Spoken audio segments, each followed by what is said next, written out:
جس کا نام رجب ہے اس کا پانی دودھ سے زیادہ سفید اور شہد سے زیادہ میٹھا ہے. جو رجب میں ایک روزہ رکھے اللہ عز و جل اسے اس نہر سے سیراب فرمائے گا. سبحان اللہ. تو خوب روزے رکھنے ہیں. درود پاک کتنا خوبصورت، کتنا پیارا، کتنا نرالا وظیفہ ہے. آج آپ کو ایک حدیث سناتا ہوں اور مجھے لگتا ہے کہ اس حدیث کو جب آپ سنیں گے تو ہم میں سے بہت سارے لوگ بھی شاید اسی طرح کی تکلیف میں شکار ہوں گے. حضرت سہل بن سعد کہتے ہیں کہ ایک شخص نبی پاک علیہ الصلوۃ والسلام کی بارگاہ میں حاضر ہوا اور حاضر ہو کر اس نے عرض کی، غربت کی، اپنے ہاتھ تنگ ہونے کی شکایت کی کہ گزارا نہیں ہو رہا، غربت ہے. میں حدیث کا مضمون سنا رہا ہوں.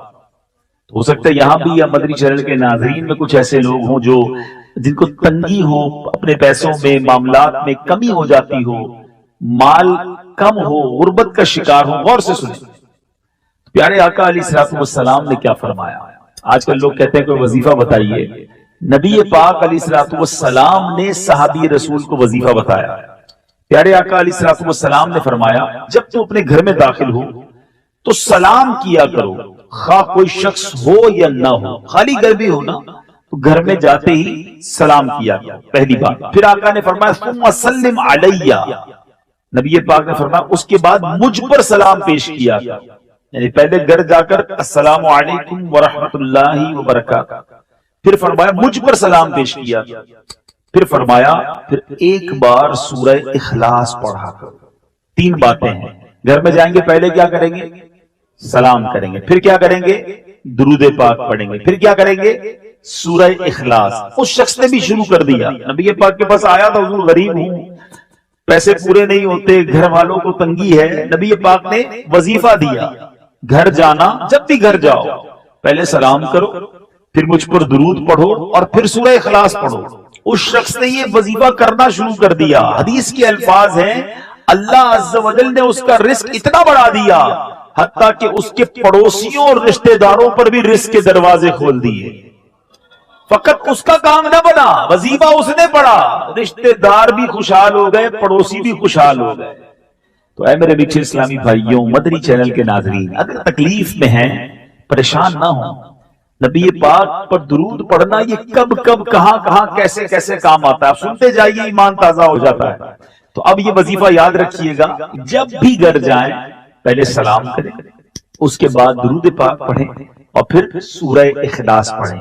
انشاءاللہ برکتیں نازل ہوں گی. آئیے محبت کے ساتھ باواز بلند درود پاک پڑھ لیجئے. صلو علی الحبیب صلی اللہ تعالی علی محمد صلی اللہ علیہ وسلم. پیارے آقا علیہ الصلوۃ والسلام کی حدیثوں میں بہت خوبصورت ٹاپکس ہوتے ہیں. آپ نے کئی بار یہ سنا ہوگا کہ نبی پاک فرماتے تم میں بہترین وہ ہے، بیسٹ امنگسٹ یو. اور بہت ساری حدیثیں ہیں. کہیں اخلاق پر بات کی ہے، کہیں والدین اور فیملی کے لیے بات کی ہے، کہیں قرآن پڑھنے والے کے لیے فرمایا کہ بہترین وہ ہے جو قرآن سیکھے اور دوسروں کو سکھائے. یہ ایک پوری سیریل ہے، یہ حدیث پاک کا ایک پورا مجموعہ ہے جس میں نبی پاک علیہ الصلوۃ والسلام نے جگہ جگہ فرمایا کہ تم میں بہترین وہ ہے.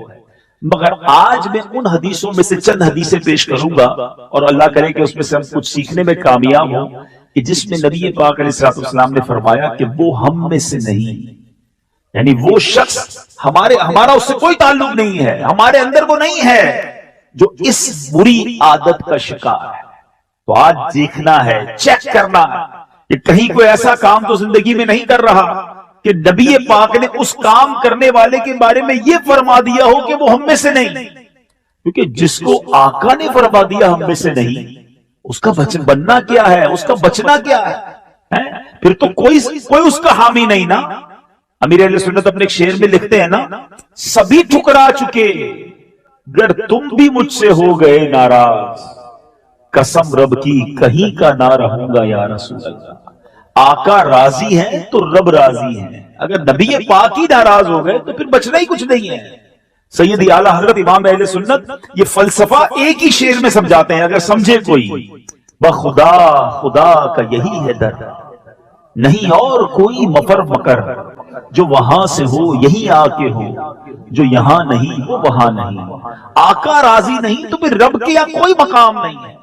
وہ چند حدیثیں سنانی ہیں، مگر اس سے پہلے نبی پاک کا ایک خوبصورت انداز، کیا اصلاحی انداز ہے اور کیا ہمیں سیکھنے کو ملتا ہے. بہت سارے بزنس مین بھی بیٹھے ہوں گے، مفسر شہیر حکیم الامت حضرت مفتی احمد یار خان نعیمی رحمۃ اللہ تعالی لکھتے ہیں کہ ایک بار نبی پاک علیہ السلام غلے کے بازار میں تشریف لے گئے، اناج مارکیٹ میں تشریف لے گئے، تو کسی دکان پر گندم یا جو یا کسی غلے کا ڈھیر لگا ہوا تھا۔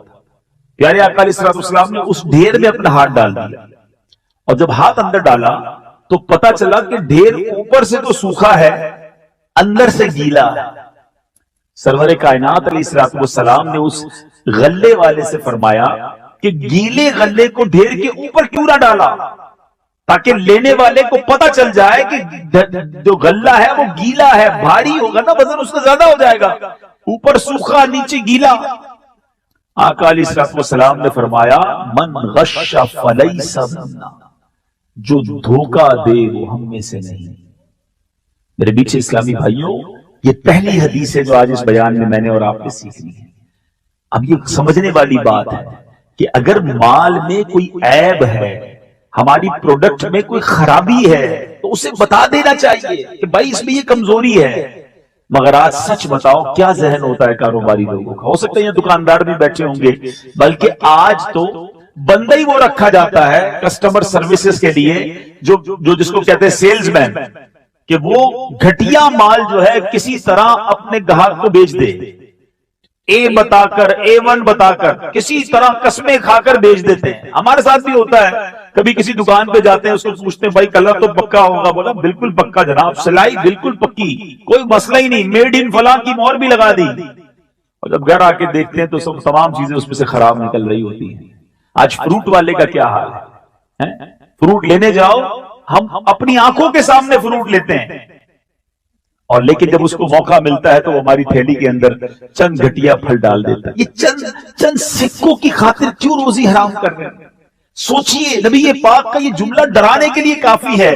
میری بات اگر میں سمجھا سکوں، ایک تو حرام کمانا، دھوکہ دے کر وہ الگ حرام ہے، لیکن جس کے بارے میں آقا فرما دے وہ ہم میں سے نہیں، وہ جائے گا کدھر؟ وہ بخشوائے گا کیسے اپنے آپ کو؟ وہ شفاعت کیسے لے گا؟ اگر قیامت کے دن نبی پاک نے فرما دیا کہ تم دھوکہ دیتے تھے، جاؤ ہم میں سے نہیں، ہم کدھر جائیں گے؟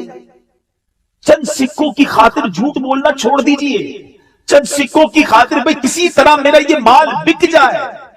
ہمارے بزرگان دین اگر غلطی سے کوئی مال، حضرت امام اعظم ابو حنیفہ کے بارے میں آتا ہے کہ آپ کے ایک سیلز مین نے، آپ نماز پڑھنے گئے، ایک ایسا مال تھا جس میں عیب تھا، اس بندے نے بغیر وہ بات بتائے اپنے گاہک کو بیچ دی۔ آپ آئے تو پتا چلا کہ وہ مال بک گیا ہے، عیب بتایا، حضور نہیں بتا سکا، مجھے نہیں پتا تھا یا میں نہیں ڈیفائن کر سکا۔ آپ نے اس دن کی جو سیل ہوئی تھی ہزاروں درہم کے اندر، وہ سارے کے سارے پیسے اللہ کی راہ میں خیرات کر دیے کہ ایک روپیہ میرے پاس حرام یا غلط بیانی کر کے نہ۔ ایک وہ لوگ تھے، اور آج صبح و شام پلاننگ ہی ہو رہی ہوتی ہے، کسی طرح کوئی دھوکہ دے کر، ٹویسٹ کر کے، کوئی بات گھما کر اپنا گھٹیا مال بیچ دو۔ بس اتنی قسمیں کھاتے ہیں، اتنے وعدے کرتے ہیں، میری خرید اتنے کی ہے۔ مجھے تو آج تک سمجھ نہیں آئی کہ جب مارکیٹ میں جا کر کوئی چیز خریدنے جائیں، کہتے بھائی کتنے کی ہے؟ کہ 500 روپے کی۔ 400 کی دو گے؟ ارے جناب میری خریدی 450 کی، آپ کو 400 میں کیسے دوں گا؟ قسمیں کھانے لگ جاتے ہیں، اور جیسے ہی دکان چھوڑ کے جائیں تو 400 میں دے بھی دیتے ہیں۔ کیا ہمیں سمجھ نہیں آ رہا کہ آپ نے پہلے جھوٹ بولا تھا؟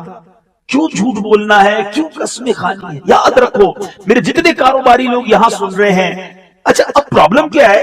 ایک تو ہم کہیں نا جناب پیسے والا ہی دھوکہ دیتا ہے، افسوس تو یہی ہے کہ چھوٹے آدمی کو بھی موقع ملتا ہے، غریب کو موقع ملتا ہے، تو وہ بھی دھوکہ دینے سے باز نہیں آتا۔ نہ کریں ایسا، کسی کی ہائے لگ جائے گی۔ بعض اوقات لوگوں کے پاس ان کی جمع پونجی ہوتی ہے، لوگ چھین لیتے ہیں، دھوکہ دے کر وہ لے لیتے ہیں، کدھر جائیں؟ تو میرے بیچ اسلامی بھائی ایک بات یاد رکھیے، جو میرے نصیب میں ہے نا وہ کوئی چھین نہیں سکتا، اور جو میرے نصیب میں نہیں وہ مجھے کوئی دے نہیں سکتا۔ جو آپ کے نصیب میں لکھا ہے وہ مل کر رہے گا، آپ کے گھر پہنچے گا۔ اللہ کرے وہ اعتقاد، وہ توکل نصیب ہو جائے۔ آئے دن سکینڈل پکڑے جاتے ہیں، حیران ہو جاتا ہے انسان کہ اتنا بھی انسان گر سکتا ہے۔ دوائیوں میں ملاوٹ، بلکہ پچھلے دنوں پتا چلا کہ جو بلڈ لگایا جاتا ہے مریض کو، جو خون لگایا جاتا ہے، خون تو آلموسٹ ڈینجرس کنڈیشن میں ہی لگایا جاتا ہے نا، مگر